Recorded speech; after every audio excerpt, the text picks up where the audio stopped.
আরো কঠিন হয়ে পড়েছে। আমি ছিলাম গেছিলাম তাজপুরে, সেখানে দেখছি যে অনেক জায়গায় প্লাবিত হয়ে গেছে, এবং এই বোয়ালজুড় বা বাজারে কিন্তু অলরেডি পুরো বাজারটাই বন্যার পানিতে প্লাবিত হয়ে গেছে।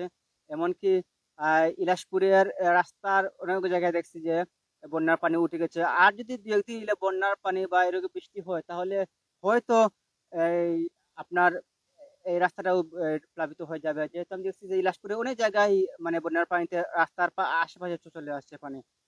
আর যদি আমাদের পশ্চিম ব্রাহ্মণের কথা বলি, সেটা হচ্ছে প্রত্যেকটা যতটা বাড়ির এই রাস্তা নিম্নে রয়েছে বা নিচু রয়েছে, প্রত্যেকটা বাড়ির রাস্তা কিন্তু এই একটু একটু জায়গা হলেও মানে প্রত্যেকটি বাড়ি প্লাবিত হয়ে গেছে।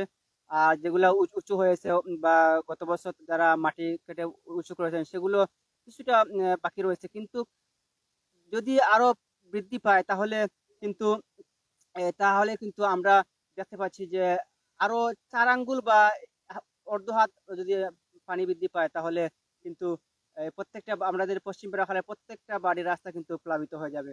তো আমরা উম, যেটা বলেছিলাম যে ২২-এর বন্যা কিন্তু অনেক কম ছিল।